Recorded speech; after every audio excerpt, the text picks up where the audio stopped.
Aujourd'hui, on regarde comment retoucher du duvet sans pour autant perdre de la texture sur nos images.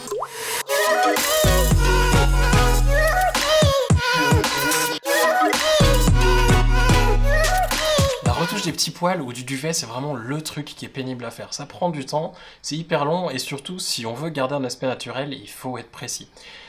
Il y a des techniques qui vont permettre de le faire rapidement, sauf que le problème c'est que souvent la texture après elle ressemble plus trop à ça. On va essayer de faire un petit peu mieux que Facetune quand même, et de voir comment on peut faire pour retoucher assez proprement, même si ça nous prendra un petit peu de temps, le duvet et surtout garder un maximum de texture sur notre photo. On va passer sur l'écran, comme ça je vous montre tout ça. Quand on a des images, surtout des close-up comme celle-ci, on a souvent des petits détails qu'on n'a pas forcément envie de voir. Effectivement, les petits poils qui sont ici tout, par exemple même les poussières là, n'apportent pas grand-chose au maquillage et à la photo en soi, et même à mes yeux, ils ont tendance à attirer un peu trop le regard par rapport à ce que j'ai envie de faire passer. Ce que je vais donc créer, c'est 2 calques pour nettoyer ces petits poils qui se baladent et que je vais essayer d'enlever. Je vais cliquer sur le petit bouton de calque ici au fond du panneau de calque. Ça me crée un nouveau calque que je vais renommer nettoyage. Je vais le verrouiller avec la petite flèche juste ici de manière à ce que je ne puisse plus le déplacer. Parce que ça c'est le truc, quand on est au milieu de notre retouche, tout d'un coup on appuie sur un bouton ou on fait une connerie avec notre souris ou notre tablette et le calque il va dégager, sauf qu'on se rend compte un petit peu trop tard et on va devoir recommencer. Bref, pensez à verrouiller en place si vous n'avez pas besoin de redéplacer le calque par la suite. Je vais en créer un deuxième et je vais aussi l'appeler nettoyage, mais je vais l'appeler obscurcir.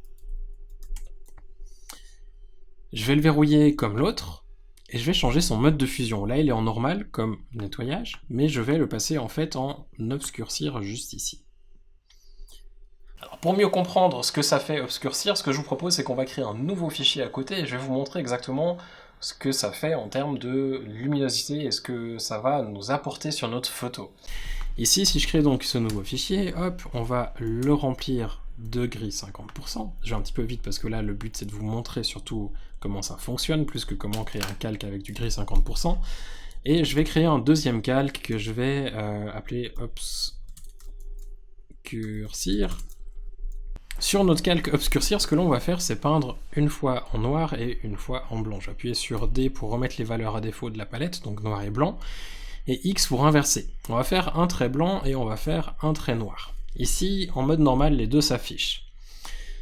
Le blanc est plus clair que le gris et le noir est plus foncé que le gris. Si je passe ici en mode obscurcir, on voit que le blanc disparaît. Il est bien toujours sur notre calque, on le voit ici. En fait, le mode obscurcir ne va afficher ce qu'il y a sur le calque que si c'est plus foncé que ce qui se trouve sur les calques inférieurs. Donc ici, on a du gris 50%, et le noir est plus foncé, par contre le blanc est plus clair, et donc le noir s'affiche. Et en fait, on a un autre mode de fusion qui fait l'inverse, c'est éclaircir, qui nous permettrait d'afficher que ce qui est plus clair que ce qui se trouve en dessous. Alors si vous êtes un petit peu malin, vous aurez déjà compris où j'en viens, c'est que simplement ici, nos petits poils sont plus clairs que la peau. Donc c'est assez simple à comprendre que si on obscurcit les poils, on va réussir à mettre de la texture que là en fait, où finalement il y en a quelque chose qui est plus clair. Donc c'est à dire que si je prends mon petit outil de tampon, que j'échantillonne juste à côté de mon poil et que je viens dessus, on voit qu'il va disparaître, et en fait ce qui est assez bien c'est qu'il va masquer uniquement où c'est plus foncé, donc ça veut dire que la peau qu'on a échantillonnée est plus foncée que le poil, ou le poil est plus clair que ce qu'on a échantillonné, peu importe dans quel sens vous le regardez.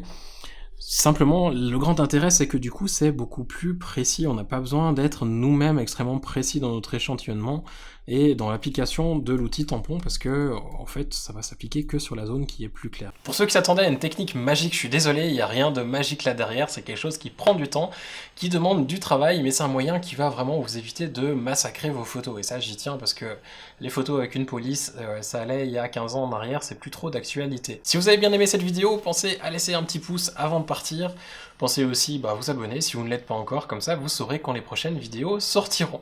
En attendant celle-ci, je vous souhaite de passer une excellente journée. À bientôt!